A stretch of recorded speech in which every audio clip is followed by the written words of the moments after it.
وما أرسلناك إلا رحمة للعالمين. اب اس کے بعد کیا ہوا؟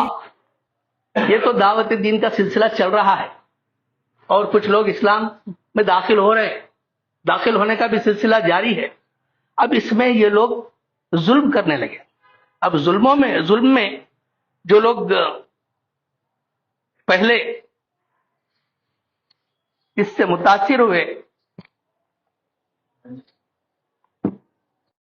اس میں سب سے پہلے جو تکالیف دی گئی اس میں نام ان کا حضرت بلال کا نام آتا ہے. حضرت بلال رضی اللہ تعالیٰ عنہ کا مشہور واقعہ ہے کہ کس طرح ان کو گرم ریت پر لٹا کر جو ہے پتھر کی چٹان رکھ دیا جاتا اور وہ احد کہتے اللہ ایک ہے، اللہ ایک ہے. پھر اس کے ساتھ ساتھ حضرت خباب، ابھی مولانا نے ایک دو دن پہلے حضرت خباب رضی اللہ تعالیٰ عنہ کا تذکرہ فرمایا تھا کہ حضرت خباب رضی اللہ تعالیٰ عنہ کو اتنی تکلیف دی گئی کہ ان کی پیٹ جل کے اس چربی سے جو ہے آگ بجھ جاتی تھی. یہ سب پیٹ پہ گوشت نہیں تھا. ایک دفعہ اٹھا کے بتائے زمانے اسلام کے ابتدا میں جو تکالیف دی گئی وہ بتائے ایک دفعہ. تو مولانا نے کہا کہ جو ہے انبیاء کو چیرا گیا ویسی چیزیں تھی. تو حضرت خباب رضی اللہ تعالیٰ عنہ کو اس قسم کی تکلیف دی گئی. پھر حضرت یاسر حضرت خباب کو دہکتے کوئلوں پر لٹا کے اور گرم لوہا ان کے جسم پر رکھ دیتے. پھر اس کے بعد حضرت یاسر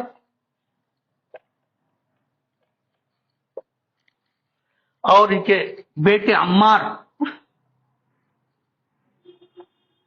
حضرت یاسر کے بیٹے عمار اور ان کی والدہ حضرت یاسر کی وائف حضرت سمیہ رضی اللہ تعالیٰ عنہ، یہ پوری فیملی کو اتنا مارے کہ بے ہوش ہو جاتے ہیں. بلکہ یہ غم سہتے سہتے یہ بوڑھے حضرت یاسر جو تھے ان کا انتقال ہو گیا. اور سمیہ کو جو ہے ابو جہل نے ایسی بچھی ماری کہ اس زخم سے شہید ہو گئی. سمیہ اسلام میں سب سے پہلے شہید ہونے والی خاتون حضرت سمیہ ہے رضی اللہ تعالیٰ عنہ. پھر حضرت عمار کو بھی آگ پر لٹاتے اور کبھی پانی میں ہوتے دیتے. اس قسم کا ظلم تھا. اور حضرت صہیب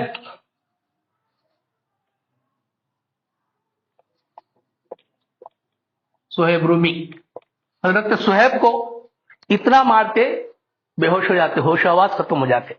پھر حضرت زنیرہ رضی اللہ تعالی عنہ،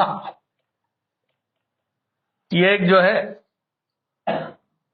باندھی تھی، مسلمان ہو گئی تھی. ایک دن ابو جہل نے ان کو اتنا مارا کہ ان کی آنکھ جاتی رہی، آنکھ کی بینائی ختم ہو گئی. پھر حضرت ابو بکر صدیق رضی اللہ تعالیٰ عنہ کا بھی مشہور واقعہ ہے، دار ارقم سے متصل. ان کو اتنا مارے کہ وہ لہو لہان ہو گئے، خون نکلنے لگا اور سارا منہ سوج گیا. بڑی طویل ہے اس کی کہ جب ہوش آیا تو جو ہے ان کی والدہ کچھ کھلانے کے لیے تو بولے کہ اللہ کے رسول کہاں ہے؟ جب تک میں اللہ کے رسول تک چہرہ نہ دیکھ لوں اس وقت تک کچھ نہیں کھاؤں گا. یہ تھی رفاقت، یہ تھی محبت. ہم تو عشق کے بڑے دعوے کرتے ہیں، اللہ کے رسول صلی اللہ علیہ وسلم کی محبت کا یہ پیمانہ تھا صحابہ کے پاس. پھر حضرت عثمان رضی اللہ تعالیٰ عنہ، ان کو بھی تکالیف دی گئی. ان کا بھی اسلام لانے کا بڑا مشہور واقعہ ہے. بلکہ یہ تو گھر کی تعلیم سے اسلام لائے تھے کہ خالہ ان کی تشکیل کرے تھے، ایمان لائے تھے. تو ان کو جو ہے رسیوں سے باندھ دیے. پھر اس کے بعد حضرت عبداللہ بن مسعود جلیل القدر صحابی ہیں، علم میں بڑے تھے. عبداللہ بن مسعود، عبداللہ بن زبیر، عبداللہ بن عباس. تو عبداللہ بن مسعود کو اتنا مارے، قرآن پڑھ رہے تھے، بری طریقے سے مارے. پھر حضرت خالد بن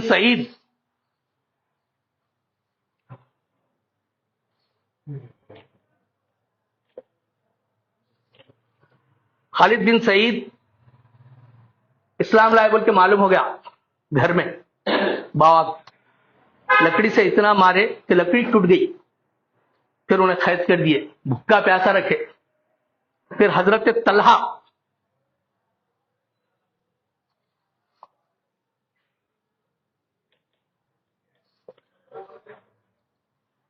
حضرت طلحہ کو بھی جو ہے رسیوں سے باندھ کے رکھے.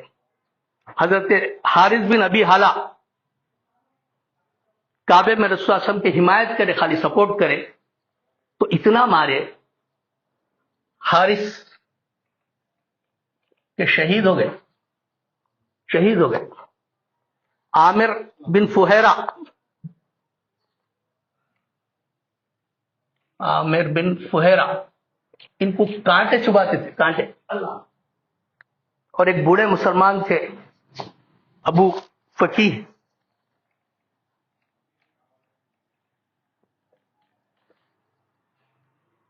ان کے ہاتھ پاؤں بن کے جو ہے پتھریلی زمین پہ گھسیٹتے تھے اور گلا گھونٹتے تھے. پھر حضرت ابو جندل رضی اللہ تعالیٰ عنہ کا تو مشہور واقعہ ہے، اسلام لائے تو ان کو واپس کرنے کے لیے کہا گیا، جو شرائط تھے، اور ان پہ بھی جو ہے قید کر کے بے رحمی سے ظلم ڈھاتے رہے ان کے پاس. اب یہ ظلم کے بعد میں، ظلم جو ہے زیادہ دن چلنے والا نہیں تھا. اندھیری رات کے بعد میں سورج کی کرن نکلنے والی تھی. پھر آپ صلی اللہ علیہ وسلم نے اس ظلم و ستم کو دیکھ کر کچھ لوگوں کو ہجرت کی اجازت دی. ہجرت بولتے ہیں ہمارے ذہن میں مفہوم مکے سے مدینہ منورہ جانے کا ہے، لیکن اس سے پہلے ایک اور ہجرت ہوئی تھی حبشہ کی طرف. حبشہ جو ایتھوپیا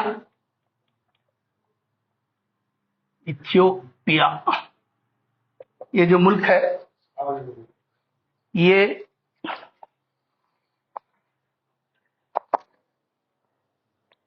یہ سعودی عرب ہے، یمن، یہ بحیر احمر درمیان میں. یہ نچلا جو علاقہ ہے یہ سعودی عرب ہے، یہ مکہ ہے. یہ جو علاقہ ہے یہ ایتھوپیا کا ہے. یہاں اس کو حبشہ کہا جاتا تھا. تو مکے سے حبشہ ہجرت ہوئی، اللہ کے رسول صلی اللہ علیہ وسلم نے اجازت فرمائی. تو کچھ صحابہ ہجرت کے لیے، اور ہجرت کے ایسے دردناک واقعات ہیں، ایک ایک فیملی کی الگ داستان ہے. سیرت کی کتابوں نے بہت اچھے انداز میں اس کا تذکرہ کیا ہے. خاص طور پہ ایک جو ایوارڈڈ کتاب ہے الرحیق المختوم،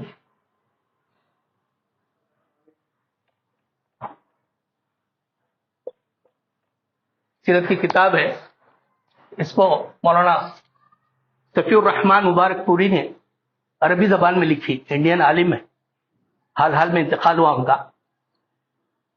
اور اس کتاب جو ہے مقابلے کے لیے لکھی گئی تھی. سعودی عرب میں سیرت کی کتابوں کا مقابلہ ہوا تو انڈیا سے ایک عالم دین اس مقابلے میں حصہ لیے، تقی الرحمان مبارک پوری. اللہ ان کی خبر کو نور سے بھر دے.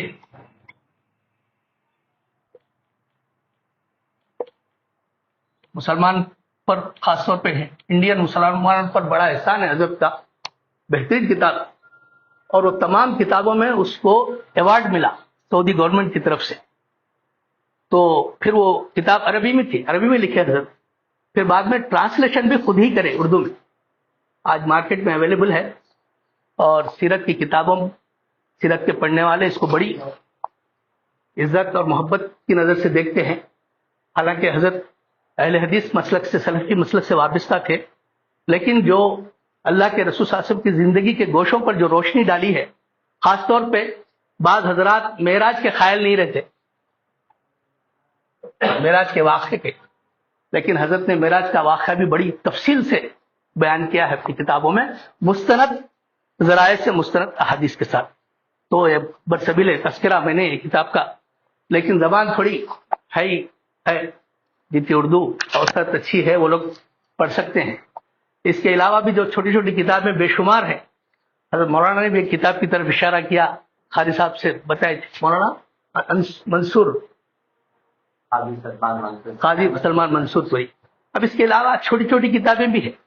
ایک چھوٹی کتاب ہے رحمت عالم صلی اللہ علیہ وسلم، خیال میں سلیمان ندوی صاحب کی لکھی ہوئی ہے. وہ تو پوری دنیا میں جو ہے بچوں کو پرائمری ایجوکیشن میں ہر ایک مدرسے میں سلیبس میں ہے، وہ بڑی اچھی ہے. اب ہم جو کتاب لیے ہیں طالب ہاشمی، اب اس میں ہم کچھ تھوڑے حاشیے وغیرہ اس میں ایڈ کر رہے ہیں جہاں پر کم ہے. اب یہ حبشہ کی ہجرت میں سب سے پہلے یہ نبوت کا 5واں سال تھا. اللہ کے رسول صلی اللہ علیہ وسلم نبی ہونے کے بعد میں 5th ایئر میں جو ہے جب مسلمانوں پہ خال کی سختیاں ہو گئی تو اللہ کے رسول صلی اللہ علیہ وسلم نے اجازت دی کہ اگر تم کو کچھ جانا ہے تو حبشے کی طرف ہجرت کر کے جاؤ. اس لیے کہ وہاں پہ جو بادشاہ تھا وہ تھا عیسائی بادشاہ، حبشہ میں، ایتھوپیا میں. حضرت بلال یہیں کے تھے. عیسائی بادشاہ تھا، اس کا نام تھا نجاشی. لیکن بہت اچھی نیچر کا تھا، انصاف پسند تھا اور ظلم علم نہیں کرتا تھا. تو اللہ کے رسول صاحب اجازت دیے کہ جانا ہے تو چلے جاؤ. یہ اللہ کے رسول کا ارشاد سن کر کچھ لوگ تیار ہو گئے، جس میں 11 مرد تھے اور 4 عورتیں، جملہ 15 لوگ حبشے کی طرف ہجرت فرمائے. وہاں پہنچنے کے بعد اطلاع ملی، کفار کو معلوم ہو گیا کہ 15 لوگ ہجرت کر کے چلے جا رہے ہیں. اب ان کو وہ بھی پسند نہیں آیا، یہاں پہ رہے تو ظلم کر رہے ہیں، چھوڑ کے گئے تو کیسا چھوڑ کے جاتے، اب یہاں رہے تو اور ظلم کرتے تھے. یہ لوگ اچھا آسانی سے جو ہے نکل گئے. پھر وہاں پہ وہ لوگوں ایک غلط رانگ نیوز، رانگ انفارمیشن یہ بھیجائے. کمیونیکیشن کے اتنے مینز تھے نہیں کہ جو ہے مکے کے سارے لوگ مسلمان ہو گئے اب آ جاؤ. تو اس میں 15 میں سے تقریباً 13 لوگ واپس ہو گئے. آنے کے بعد دیکھو تو یہاں کی حالت پہلے کے ویسی تھے، بلکہ اور ظلم زیادہ ہو رہا. اب اس کے بعد اور زیادہ سختیاں ہونے لگے. یہ 5th ایئر تھا، نبوت کا 5واں سال. اس کے بعد نبوت کے 6ویں سال اللہ کے رسول کی اجازت سے 103 لوگ گئے، 103. جب جو ہے 15 تھے، وہ 11 مرد اور 4 عورتیں، 15 تھے. اب یہ 103 میں 86 مرد تھے اور 17 عورتیں تھیں. یہ 6th ایئر میں، نبوت کے 6ویں سال. اب یہ لوگ جو ہے حبشہ کی طرف ہجرت کیے. یہاں جانے کے بعد بادشاہ کو معلوم ہوا کہ یہ لوگ امان کے لیے آئے ہیں، ہجرت کر کے آئے ہیں. تو نجاشی نے ان کو شیلٹر دیا اور ان کی عزت کی اور ان کو بلا کے جو ہے آپ اطمینان سے رہو. اب یہ بات پھر یہاں مکے میں مشہور ہو گئی. قریش کو غصہ آ گیا. یہ لوگ کیا کرے، قریش بھی 2 اپنے میسنجرز کو بھیجائے نجاشی کے دربار میں. جاؤ، جا کے جو ہے نجاشی کو بولو کہ یہ لوگ یہاں سے فرار ہو کے آئے ہیں، یہاں کے باغی ہیں، اور جا کے ان کے خلاف میں یہ وہ بولو. تو بادشاہ جو ہے، جو نجاشی تھا، یہ مسلمانوں کو بلایا ہے 103. بلا کے پوچھا کہ کیا کچھ نیا دین نکالے گئے تھے تم لوگ مکے میں، کیا ہے صحیح ہے؟ تو اس میں اس گروپ کے جو لیڈر تھے 103 کے، وہ تھے حضرت ابو طالب کے بیٹے حضرت جعفر طیار رضی اللہ تعالیٰ، جعفر بن ابی طالب. یہ حضرت علی رضا کے بھائی تھے. تو حضرت جعفر طیار بولے کہ کیوں آئے، کیا وجہ ہے، وہ پرانے دین کو کہیں کو چھوڑ دیے، یہ تمہارے قریش کے لوگ جو ہے کمپلینٹ کرے تمہارے بارے میں. تو حضرت جعفر طیار نجاشی کے دربار میں تقریر فرمائے. بڑے تاریخی الفاظ ہیں اس کے، بلکہ یہاں پہ اس کا بھی ذکر کر دوں میں کہ جس وقت ایران عراق کی جنگ چل رہی تھی، امریکہ وغیرہ کا بھی ظلم تھا عراق پہ، تو پوپ جان پال کو جو ہے